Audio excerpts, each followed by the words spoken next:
Welcome to a very special Retro Boost podcast.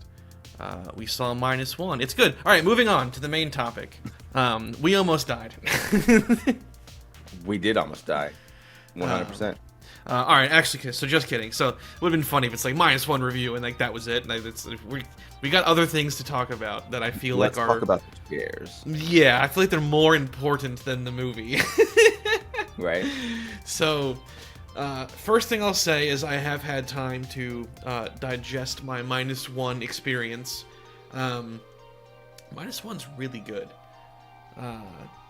Really good movie that I was enjoying immensely in the theater, despite the obstacles in between myself and the experience. And looking back and seeing all the memes that have come out about it now, they did a good job with that movie. I don't think that there has ever been like a human element to those films where like I did find myself legitimately caring if a character was in peril or not. Like that's never happened ever. Literally never.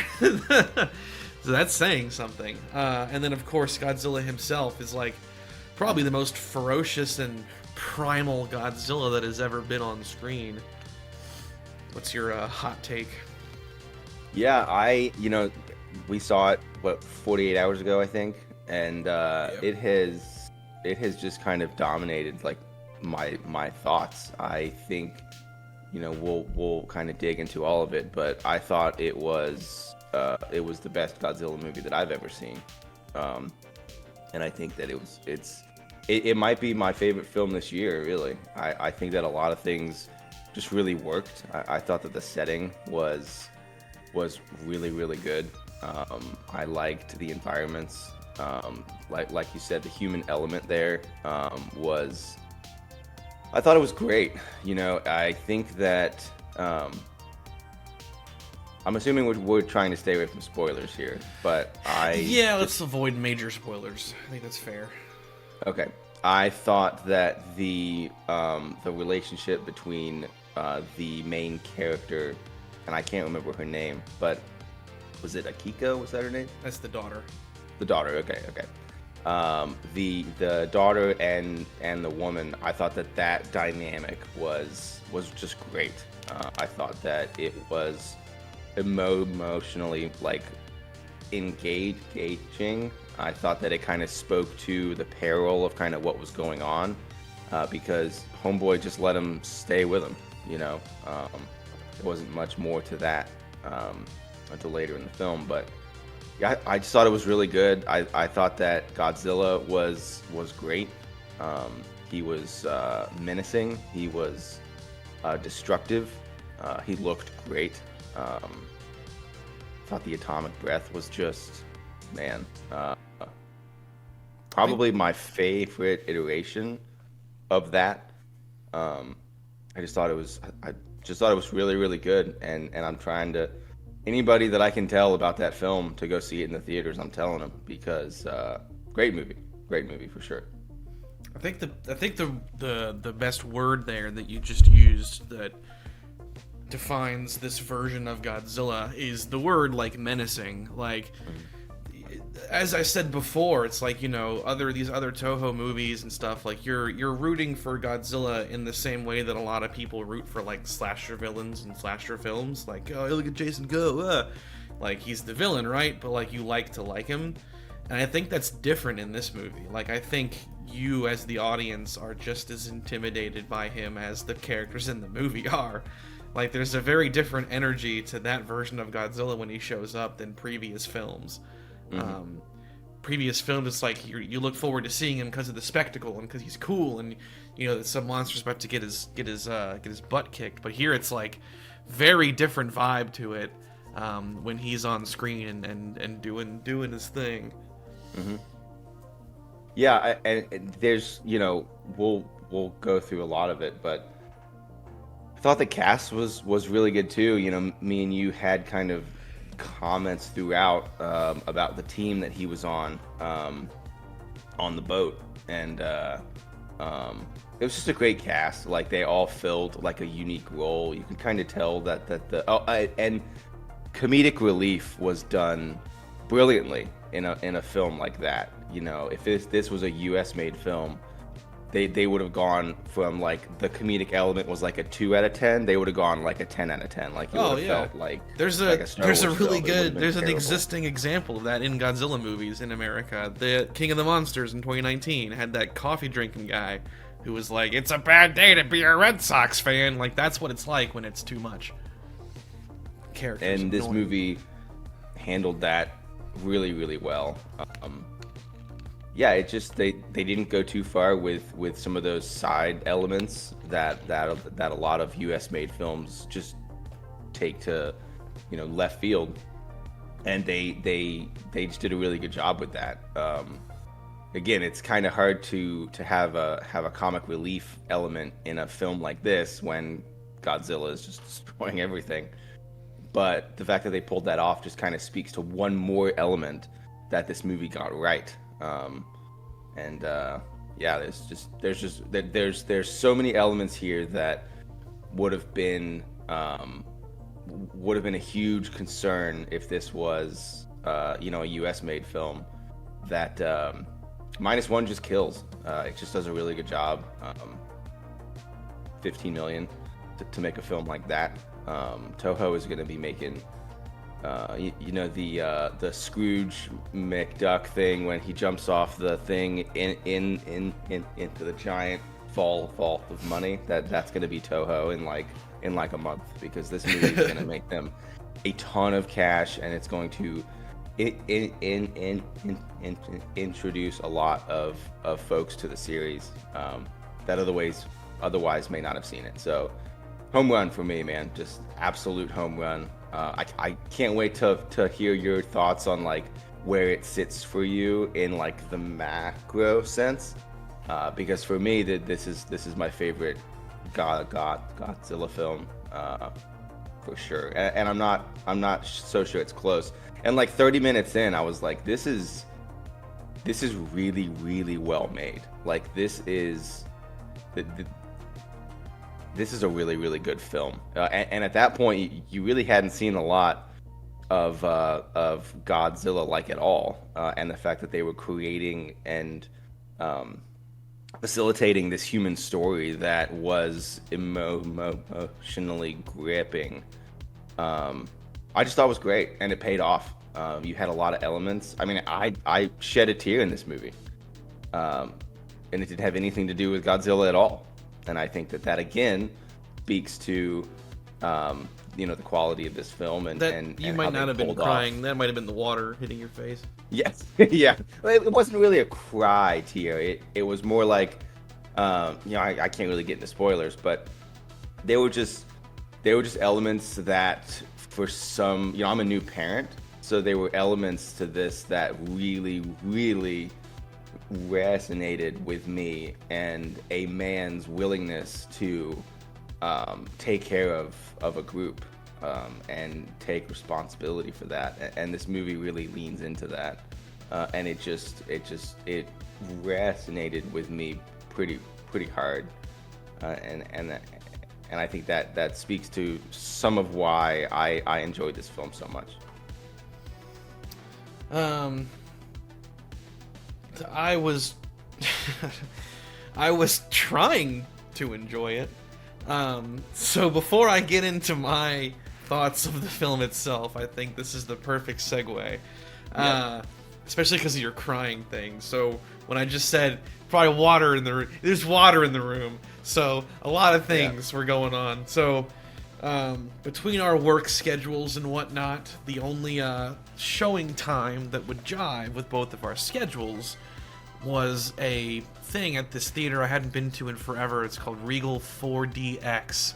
It was the only time that worked for the both of us. So I was like, okay, well, it's Godzilla, so I guess it's worth it. And I did a little bit of reading on what that was, and it to me it sounded like, okay, it's like their premium thing, or it's like louder and the speakers are better, but then also the seats, I guess, vibrate, which I've been to theaters that do that before. They're called shakers.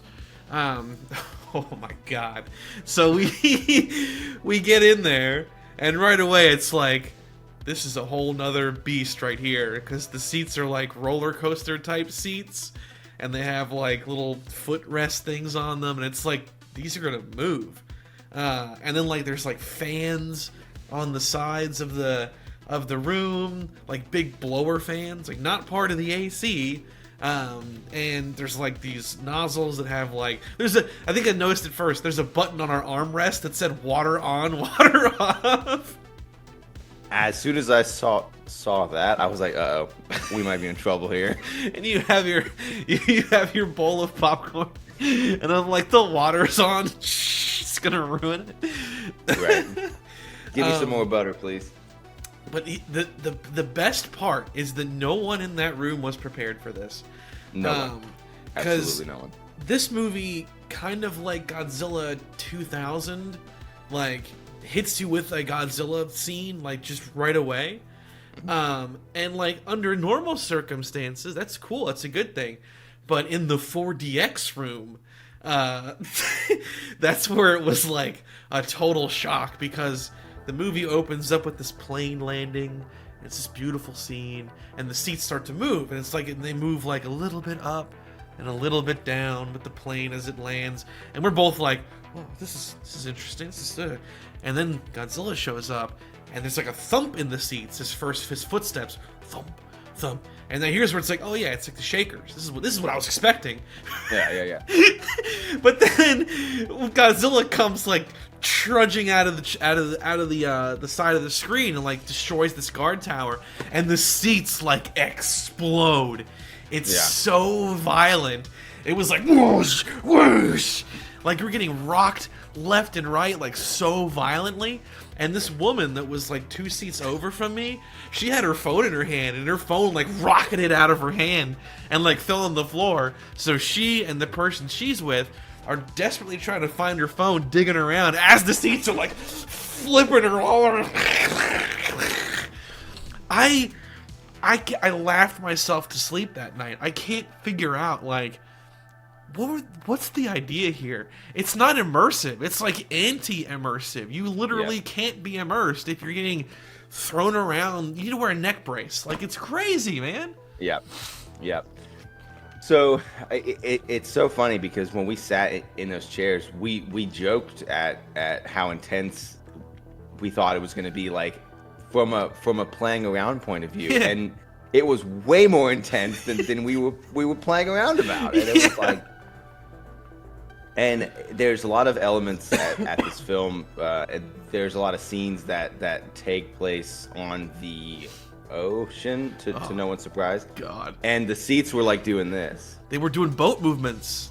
And my thought was, I'm going to throw up everywhere. Like, I can't get sick. So I'm like really trying to zen out while I'm like, Tori, you can't get sick. You can't get sick. You can't get sick. You know, and thankfully I did not, but that just, I'm glad the film was as good as it was, because if this would have been like Godzilla 98 with those seats, man, I would have felt really bad. Yeah. That's the funny thing about it too, is like how somewhat inconsistent that experience was, because on one hand, seats are shaking so violently that you think you're gonna get like thrown out of them, or they're gonna break in some scenes. Yeah. And then the boat scene, the boat scenes are like the only time that I was like, okay, I get it. This is trying to be like, you're on the boat, but it's also like nauseating because you're on a boat. Yeah. Right. And then there were like scenes where like it did it for no reason. Like two characters are talking and like it just tilts really far to the side for some reason. And like a motorcycle comes driving in, and I guess what they're trying to do is like, you're on the motorcycle, but like it's not that kind of motorcycle. Like it doesn't do those movements. Like what the and then this is like a legitimate complaint. That theater was so effing hot that when it decided to turn those blowers on, I was like, oh thank God. And it wouldn't do it when you think it would. The plane in the air, a plane in the sky, flying through the wind, the fans aren't on. People at a dock by the ocean. If you've been to the ocean before, the ocean breeze, not on. Yeah. And then like the fog. This is the last thing I'll be complaining about, but like the fog also pissed me off. So, oh, there is smell, by the way. I looked that up. There is smell. That's part of it. That awful wow. like stank that we smelled here and there what that was. Gotcha. But it would also shoot up like mist and fog.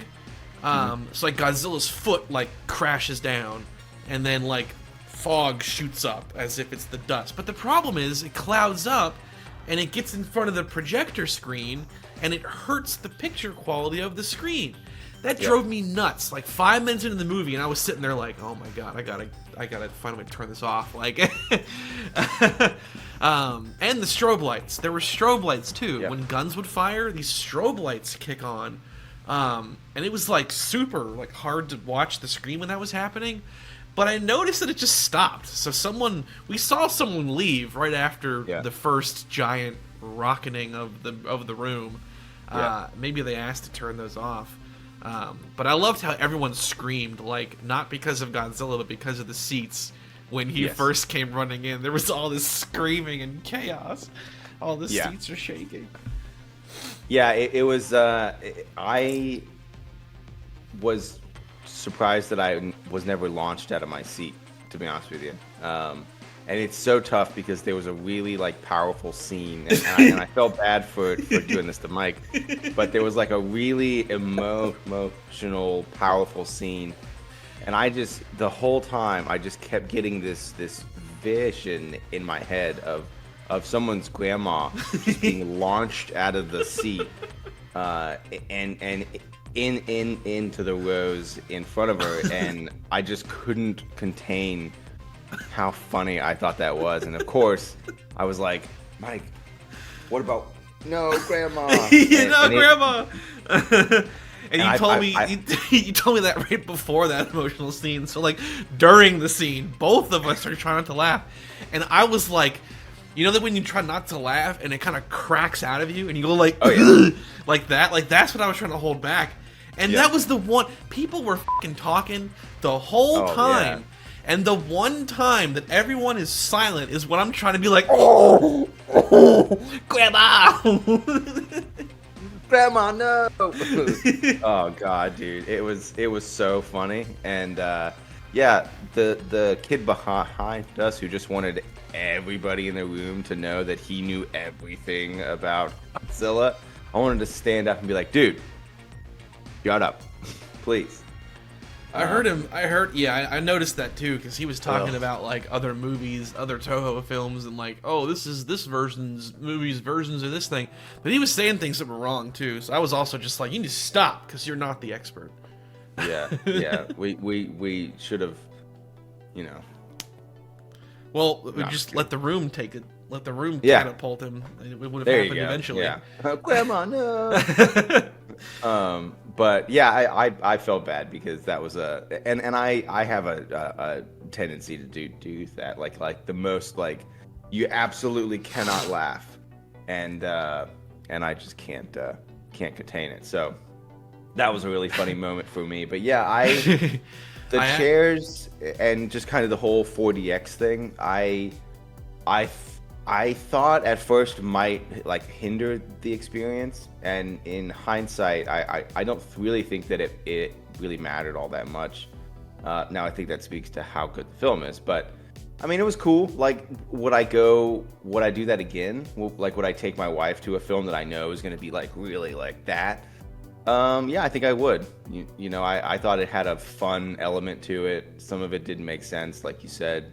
Like, there would be like a really like emotional bedside scene, and all of a sudden the chairs would go up, and I'm like, oh, what's going on? There was really a part too where like the fog thing or the smell or whatever it was fired off too in one of those like slow scenes where the neighbor taking care of the daughter is like talking to her, and all of a sudden there's just this sound from the front of the screen.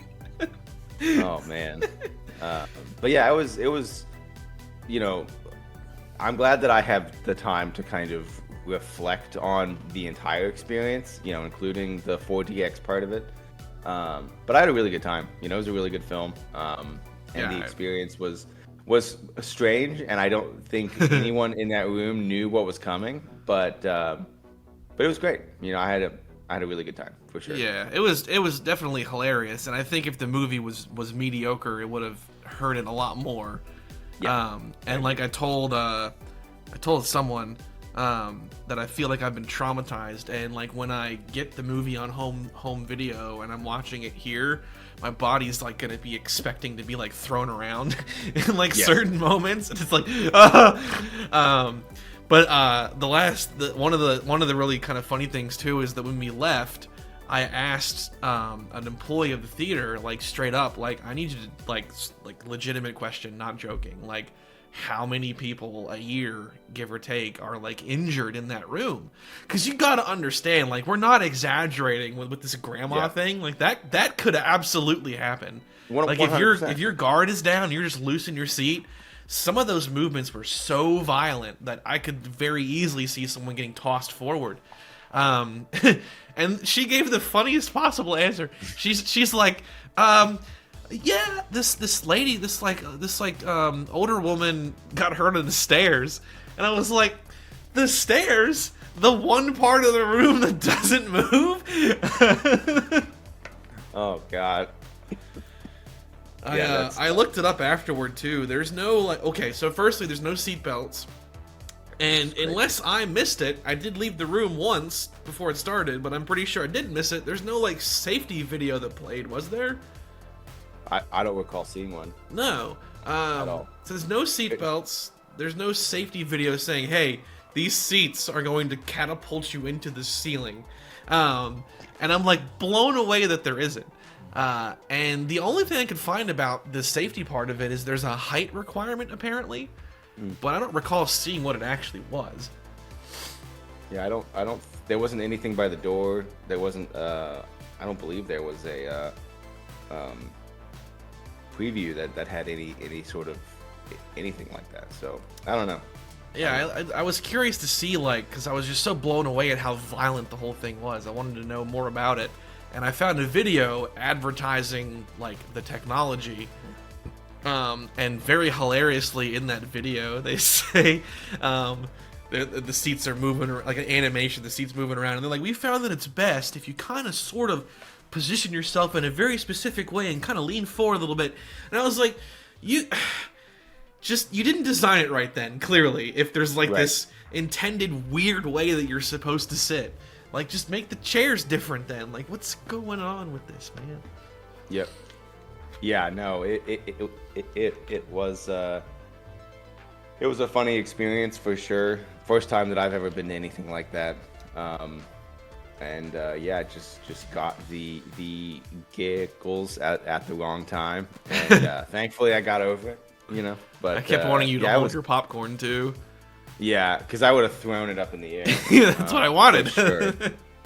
Yeah, I thought about in the third act pulling it out and just like seeing what was gonna happen if I just set it right in my lap. Someone in front of me would have gotten a popcorn bath for sure. You had this metal. It was metal too, which is the best part. You had like a legitimate weapon in your hands if that thing went flying. Yeah, that whole part kind of added to the absurdity of the whole night, because it was. What was it, Beyonce Knowles something? I have no idea. But we went up to the booth, and I was like, I want a large popcorn and a large drink in those. And it was the like Renaissance themed stuff. And it was just funny going into the theater. I could do a Godzilla movie. You want the collector's thing for the other movie being shown. It's just so funny. That's what I thought was so funny about it, because like I don't even think there even was a -1 thing, was there? I mean, no. I didn't see one. If there was, I would have gotten it. Oh yeah. You're like the dude that actually, you know what you're like? You're like I just put in the Discord like not even an hour ago. Someone went to the -1 showing, and they brought their collector's thing from in 1998. When they had that Godzilla movie come out, there's a bunch of collector's merch like that tin popcorn thing for Renaissance, and this person brought that stuff to the -1 premiere. It's a giant cup with Zilla's head on it, and he can drink from it. And he brought the 1998 Godzilla merch to the -1 premiere. Nice. That's great. What a joker. That is commitment for sure. So yeah, 40X. No. You're not buying stock in 40X? No. I just can't, like, it just distracts me more than it adds to the experience is my problem with it. No, I totally get that. I felt like I was battling to pay attention to the movie. I can see it being cool if they would program it to be more like legitimately immersive, but right, it just really comes across more as a thrill ride than it does anything else, and a violent and flawed thrill ride. With that said, because of my complaints about them, you're gonna give people seizures with the strobe lights. You're gonna because the projector screen quality is hurt by the fog, and Grandma's funeral is next week. Grandma, no. So we kept whispering, "Grandma, no!" It's like the Naked Gun thing where O.J. Simpson's in the wheelchair and he rides down the stairs and he hits this wall and this ragdoll just like rockets in the air and you can tell it's a ragdoll, and that's the joke, is how silly it looks. But that's what I kept picturing. I kept picturing this ragdoll like character flying out of the seat and just like rocketing into the next row. Oh yeah, 100%. Yeah, it was wild for sure. And there really wasn't much water, right? Like I don't really recall. I had to look down to make sure that my water button was on like, quite a few times. Mine was. I turned mine on by accident. Another flaw of this thing. You're getting rocked around so much, you press it. But I think how it works is everyone in the 4-seat clusters must have to have theirs turned on. Because I'm guessing that the person next to me's one was off, because we never got like I remember toward the end there was like something that sprayed up and like it very clearly kind of came our way, but like other than that, like nothing really. I don't know what I remember saying something like 40X, we're gonna ruin your clothes, like as you went in, when I saw the water signs, but like that never seemed to happen, and I saw stuff fire off elsewhere, so that must be why, because someone must have turned off on our row. Got it. For the best. Shame on them. Yeah. Didn't ruin your popcorn. Yeah. Anyway, the movie, I had this thought. I keep finding like endless comparisons to other Godzilla films, and that isn't a bad thing, like at all to me. The fact that I'm doing that in my own mind is not a bad thing, but it's like structurally it seemed to be really similar to like Shin Godzilla. The tone of it, very evocative of the original, because it is a remake after all, the sense of dread, the fact that he's this like legitimate evil villainous force, the characteristics of the monster itself, like how the atomic breath charges from the tail up, like the legendary Godzilla, and like I kind of realized like Godzilla's been around for 70 years. And there's been like getting close to 40 movies in those 70 years between Japan and the American ones and like animated ones that have been on Netflix. There's like 4 or 5 of those. It's just kind of impossible to do something that's like completely original. I guess the real challenge is, can you create a mixture of new content and old ideas and old content and create something that is like really unique and really special?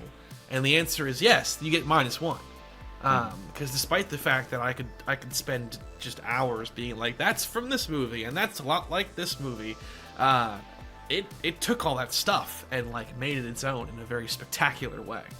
I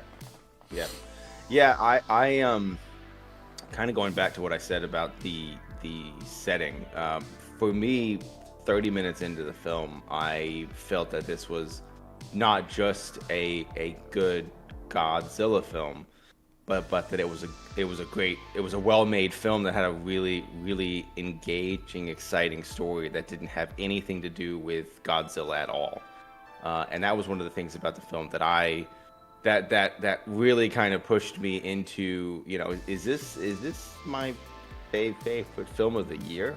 Because I think if it would have, if it doesn't have that human element, I think that our approach and our discussion about this film is probably not the same, because that element was done so well. I think that is just what kind of puts this into, it's a good Godzilla film. It's a fun time, you got everything. from that to like, I think this movie's really, really good. Really, really good. And I think that viewers are going to really enjoy it. And I think it's gonna find a lot of success here in the States. At least I hope so. It certainly deserves that for sure. I think it's on its. I think it has been. Yeah. And I think the discussion being different is like when I talk about, say, like, actually, you know what's really funny? The podcast we did before this, talking about the franchise as a whole. Every time we're talking about a Godzilla movie, unless it was like about a specific actor, like making jokes about the '98 film, or like I brought up Captain Gordon from Final Wars, like those are like kind of the only 2 times that we made a point to talk about the human characters. You talk about other Godzilla films and you focus on Godzilla, the Godzilla scenes, the action, the monsters, the fighting. The human part is just there. And some movies do it a lot better than others. Like Final Wars does it in a way that it's kind of like ridiculous and hilarious, and that's what keeps you... They're not deep characters you care about, they're just like silly, over-the-top maniacs, and like you're just kind of in it with them while they do their silly stuff. But I think the only other Godzilla film that had like human stuff that was anywhere near -1, which it's not, is probably the original. And even then, the only character that I can really remember with any like significant clarity is Dr. Serizawa himself, who kind of has like a counterpart in -1, but it's very different. It's just the fact that they're both scientists. It's like the only similarity. Those characters are not similar at all. But like Serizawa is like this tragic man who is living in this kind of perpetual dread because he has designed a weapon that's like far worse than the atom bomb, and like that's eating him up. His greatest achievement is the source of his sorrows. And that's like kind of the whole background plot of that movie is like Godzilla, created by nuclear technology, is here. He's a living example of the dangers of meddling with nature and atoms, but also humanity continues to up the ante and made something even worse, the oxygen destroyer. That's the only movie I can think of that's like anywhere near the depth of the human characters that -1 has, and they're not even that deep. They're serviceable, basically. Other Godzilla movies, it seems like you're just kind of with military characters as they work around Godzilla. And like, you're not really invested in them. You're invested in like the plot against Godzilla. Like, we're gonna design Mechagodzilla, or like Shin Godzilla. It's like this think tank group that are trying to figure out a way to deal with Godzilla. Like, it's all related. I think what -1 does really well is the human characters don't really have anything to do with Godzilla. They're just there. They're living out their lives, their struggles, and their lives are threatened by Godzilla. But they're not the people that would necessarily be like, oh yeah, we're gonna design Mechagodzilla tomorrow. Like, that's not these people. Like, they have a different stake in the world than previous human characters have had. 100%. And I think, you know, I thought about that at one point in the film, that like this film is like staying away from the military part. You know, we always are the human characters in these stories are always a part of like the main military. Like, we're sitting around a map and we're like planning out, oh, he's going over here, we're gonna have our you know, fighter planes over here, and like that whole part is like always a part of it. And this movie didn't have that at all. It did at points, but it wasn't. It just wasn't the same feeling, and you kind of felt that. And they explain kind of why the military can't be involved, and why they can't get U.S. support. Like, they explain all that stuff in a way that you know, it's unfortunate that they couldn't get that help, but like, it makes sense, right? And I thought that really helped to kind of explain why they were going to stay away from like the typical like military battle plan tropes that I think a lot of these films have. And I thought that played to the strength of the film. And I thought that it also played into how strong the cast was. the group that he works with on the wooden boat, you know, they become a bigger part of the story as we go on, and I thought that was dealt with just really, really well. And it just not only was the main human story with the woman and the child and the protag, like not only were those things handled really well, but all of the supporting cast too, I thought was just really, really solid. And you know, some of them added to the comedic element. You know, there was a lot of like hidden undertones that were not there. There's a part in the third act where the group decides that they're gonna leave someone, and the way that that's communicated was just, I just thought it was really good. It was really powerful, and it just kind of spoke to the desperation that they felt at that point in the film of, we just got to get this done, you know, at any cost.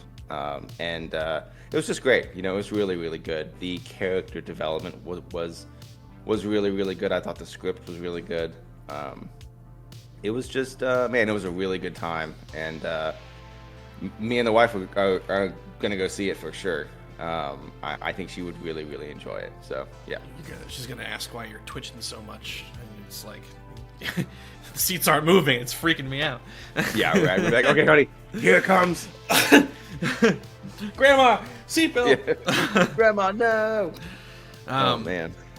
Yeah, I felt like I was surprised with how much I was enjoying the human characters, because again, I'm not used to that. The only other Godzilla movie I can think of where like I thought the human characters were like pretty likable was probably Godzilla 2000, I guess. The main characters are like these think of it like a storm chaser but for Godzilla. Cool. So they're not part of the military, but because it's Godzilla, they get wrapped up with the military, and it becomes that kind of standard thing. But I like those characters. It's like a single dad and his daughter, and like they like to chase around Godzilla and take pictures of him and stuff.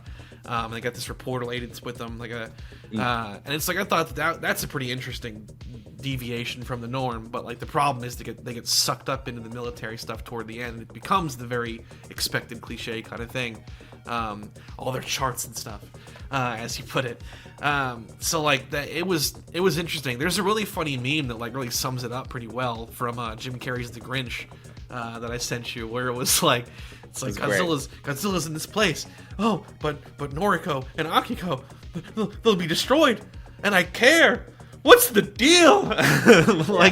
Like that's I was like nervous. Like one of the characters finds themselves in Godzilla's path when he comes ashore for the first time, and like I was like, oh no, like I didn't want to see this character get hurt or die or anything, and like much like that meme, I was like, what am I thinking that for?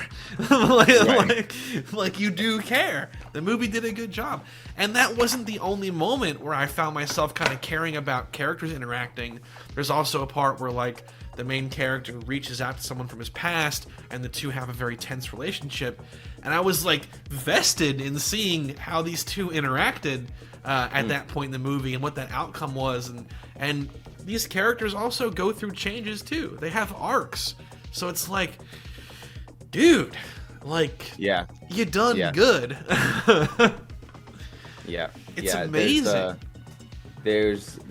So the protag is a kamikaze pilot who lives, which implies that he didn't, really do his duty. And in the beginning of the film, that's like he gets a lot of crap for that, And there's this like subtle tone in the third act of like forgiveness and to like carry on. And I just thought it was great. There were so many subtle nods to kind of being a human and kind of doing the right thing. It was just so good. It was so good. It almost made me think that you could have replaced Godzilla with some giant nameless thing, and we would still be like, yeah, this movie's pretty good, because of the human story. You know what I mean? Yeah. And that's that's a feat that's pretty incredible for a film like this, when we're all going to sit down to see, you know, the king do his thing, and to have an element that good was it elevates the film for sure. Speaking of the king, I think where I want to leave it on is kind of my thoughts of this interpretation of Godzilla. I think the most significant change is one that might go over a lot of the casual audience's heads. This is the smallest Godzilla in recent times. They have taken him back to his original size of 50 meters, whereas normally in the recent string of movies, both in Japan and in America, he's been almost double that size, a little bit more than double. Shin Godzilla and like Legendary Godzilla are both like 120 meters tall. So it was interesting that they kind of wound it back and made him smaller, but that lets you do a lot more creatively with the character, because having him be as amazingly big as he is in those recent movies kind of limits what you can do with him. So it lets you do like a tense boat chase, or have him grapple with a naval cruiser, tackle buildings as if he's doing football practice on them. There's things that you can't do if he was at that double size. So it lends to a lot of more creative scenarios. I also think that they nailed his movement. Like, we've gone back to that era of, like, you could believe that this creature is as big as it is and how it moves. A mixture of a lot of low angles, the way that he walks. I think they nailed it. That's something that I felt like Godzilla vs. Kong, the remake, like, specifically, did a really bad job with. They move too fast. It's just strange. Kind of brings you out of it. The 2014 Godzilla, I thought, nailed that, too. When Godzilla is fighting those other monsters, the way that they're all moving and how slow and calculated and powerful their impacts are, it's because of how big they are. And -1, I think, does a fantastic job with that. When he's on land, he's like so slow and like has to move a certain way, and it works. But then like when he's in water, it's very different. And like clearly the water is like his real prime domain, because it frees him up to move a lot more quickly. So I thought that was like a very smart decision to bring him back to that smaller size. Also because they probably had to anyway. If they were doing a remake of the original, which is going to be set in post-World War II Japan, I mean, unless it took place in like a super dense city, him being 100 meters tall would have him just absolutely dwarf the entire environment. You couldn't have him like amidst buildings if he was that big. Right. So I thought that was excellent. I also felt like the idea that like he can take damage is also cool, because typically Godzilla is just completely indestructible, and any kind of damage that's done to him is like if he gets knocked over or like he's concussed, basically, is like the extent of it. But in this movie, we do get to see damage both dealt by humanity's efforts, but even himself, which I thought was a really cool thing. So there's a lot of aspects of it that I really enjoyed, but I feel like the thing that it really nails is like this is probably like the most angry, vengeful Godzilla that's like been on screen like to date. He's got a bone to pick with everyone but himself. I thought that the design was great. It kind of brought me back to the Godzilla film of my childhood for sure. And you know, you brought up the boat scene. You know, that was probably my favorite sequence of the entire film, for sure. We won't get too much into it, but it was really the first time that we could see like what this guy was all about, you know. And it was just it was a really I think I told you like that whole sequence was just top notch. You know, you get a look at the atomic breath, which I don't know if we're gonna get into that, but loved the design and the direction that they went with that. It was just great. There were so many. It was like probably 4 whole sequences where he was just kind of destroying things, and the humans were kind of fighting back, which it felt great. Like it felt really, really good. Yeah, it was good. Yeah. I would say that's probably the extent that I would want to go into it, because if I go any deeper, I'm going to be spoiling like major elements. Yeah, which I don't want to do, because this movie does like I was saying earlier, it does a really good job of taking existing stuff and like building its own version on it, or just combining other things I've done before, and it makes something new out of it. And the atomic breath is kind of one of those things where parts of it are we've seen before, like how it charges from base to top, but the other parts of it have not been seen before in a live action movie. And like, geez, so there's things about it that are really cool. Even going back to what you said earlier, like there's a political element. It's not explored deeply, thank God, because Shin Godzilla is all about politics. But like, that's something that was also in another Godzilla movie. The Return of Godzilla has a whole thing about U.S.-Soviet tensions and how Godzilla's presence is like escalating the Cold War, and like that's kind of in this movie too. And I think I think it's used better than in Return used it, because it adds a level of like, man, they're on their own, and like that's scary. Because like, this is a very scary version of Godzilla that you do not want to be without aid of everyone. Everyone needs to come help, and they can't. And like, that's also part of the dread and the horror of like this version of it. Yeah, and I think that element keeps us away from a lot of the tropes that we had seen in past films. And I think it was a check and balance that I thought it was really smart to just kind of throw in there and kind of keep us on a unique path. And it just again speaks to the human part of the film and how good that was. I just I've thought about the film a lot and some of the things that I really enjoyed about it. And it's really good, and I know that that's not the greatest radio in the world, but yeah, it's a great film, and I'm excited to see how well it does, because it's good stuff for sure. I would say, if I was to kind of look at it across the entire franchise, that's easily my favorite of his solo movies. I want to talk about that too. Yeah.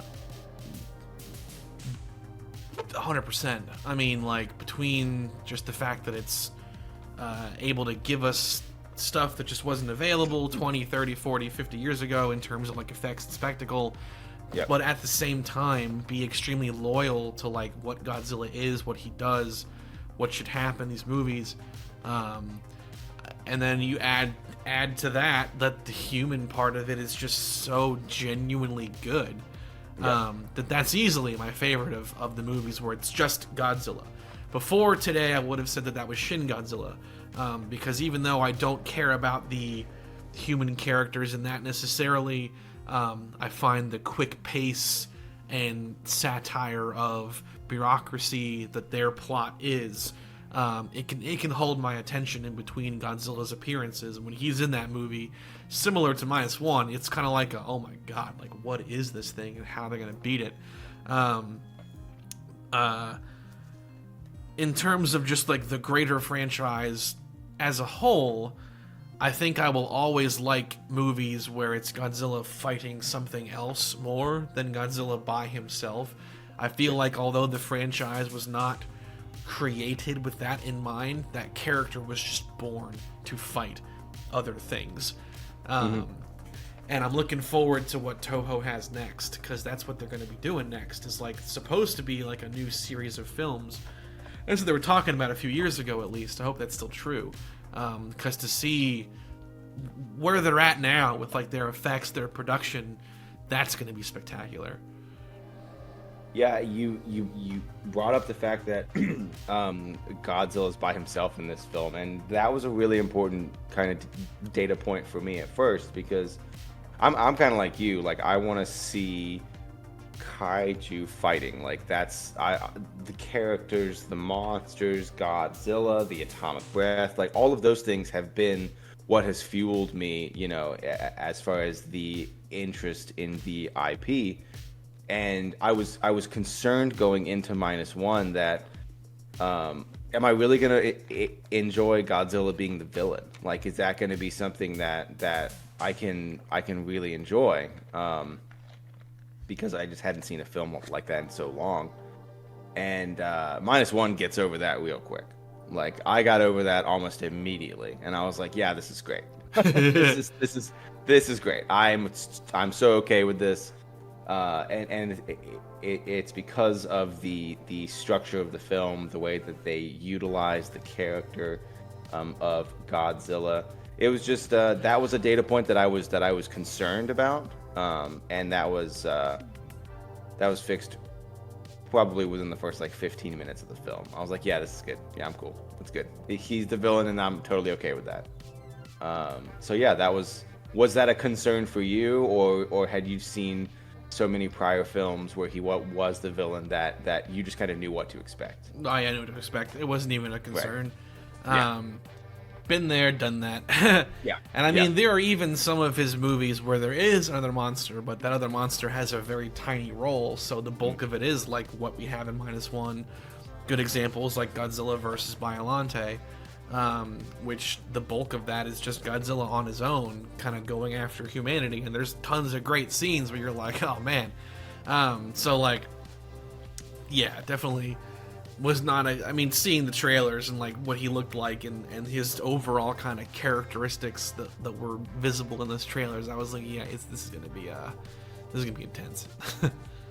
Yeah, there were definitely things that I did not expect that happened. Like, I would have never expected how he first appears. That was interesting. And again, it's not something that's new to the franchise. We've seen what occurs in that first appearance before, but this movie, again, like, made it its own in such a spectacular way. And again, I don't want to spoil it because it's really cool. If you're like a super hardcore Godzilla fan, the opening scene may definitely surprise you in a very fun way. But it kept me like, ah, man. And it's in the trailer, but like, I love how animal-like he is in this one too. Because like, you made a funny comment during it too. It's in the trailer. He like bites down on the train car, and it's like it's like his dog. He found a fun little chew toy to have for a minute. Yep, for sure. And there's a moment where you don't really know how, but he throws some sort of boat, and the boat's just like, oh yeah. And it's like, I would have loved to have seen, like, did he do that with his hands? Did he do that with his mouth? Like, that would have been a kind of cool to see, just because of, you know, at that point in the film, you had seen him do similar things with the train car and some other things, and it just would have been really, it was a great way to introduce him into the scene, of course. But it would have been cool to see how exactly he got the boat to do that. You know? He was helping him out because they saw that boat, and then some dock worker was like, "Oh, it's ahead of schedule." Signs off the sheet. Yeah, right. That's so fun. Yeah. Excellent movie. I would give it a Captain Gordon out of a possible 4DX theater chairs tossing grandma. So I mean, I know you're not going to entertain this, but I was going to go, how many piles of fish do you that's a lot of fish. That's a lot of fish. It's like a full pile of fish. A full pile of fish. Okay. So I will be a little bit more transparent because that's just how we roll, but I'm going to go like 9.5 piles of fish. I thought it was wonderful. My reason, I'm trying to like, I've been trying to find a way to explain why it is I don't like to give numbers. I've given number ratings before. Mike has commitment issues. That's why. Well, yeah, because like my opinions may change over time, and like Right. even my definition of what like a 7 out of 10 is sometimes can wildly vary. Sure. That's why I try to be like it's good or it's great or see it, like just make it that simple. If I was gonna give this a number, I'd probably want to give it like 9.95 out of 10. Like it's a near perfect experience. Hell yeah, dude. Yeah. There's very little to like legitimately complain about. Like nothing really like hurt me during that movie. That wasn't the movie itself. It was the seats. It was the chairs. It was the chairs. So yeah, nearly perfect. Well, so to kind of go way back to the chairs, me and my wife are really big Final Destination fans. Oh my god. So like I kept getting this idea that I was going to be thrown out of my chair and then put my arm out, and then the gears that have the chairs go up and down would go down and just cut my entire arm off. Like I kept getting that. So I was like, I had my arm like wrapped around like the guardrail to the left, and I was like, just like going for a ride, you know. You were making like it was making me laugh. You made like audible gasps when like things would happen. You'd be like, Jesus Christ. Oh, well, dude, 100%. Yeah, it was wild. It was definitely wild. Yeah. I had a really good time, man. It was fun. It was fun. It was hilarious. I mean, yeah, we were yucking it up the whole time. Yeah. It's definitely an entertaining experience. Definitely. Let's do it again. Let's see. We gotta find like the next like super hyper violent kind of movie that would have those things rocking a lot. Definitely. Disaster movie or something like 2012 2. Come see it. 2024. It's 4024. The sequel. There you go. Double it. Cool. All right. -1. It's gonna get a sequel. It's gonna make Godzilla -2. Yeah. Well, maybe Godzilla 0 is +1. Ooh. Who knows? Very good movie. Enjoyed it quite a bit. 4DX. Grandma. Yeah. Poor grandma. Oh, man. Yeah, it was a great film. Really enjoyed it. I was excited about the film coming out, and I'm so glad that I went to go and see it. I foresee that I will see it in the theaters again for sure. Yeah, I think I have to. Definitely want the wife to see it. Yeah. I think I'll do that at some point very soon. Thanks for joining us, everybody. Appreciate you having us on. We do have plans for more podcasts coming your way. We need to talk about Mario RPG. That's gotta be the next one. Yes, I never played it. I finished the game, but we gotta talk about it. We do. One of my faves. So, looking forward to that for sure. See y'all next time.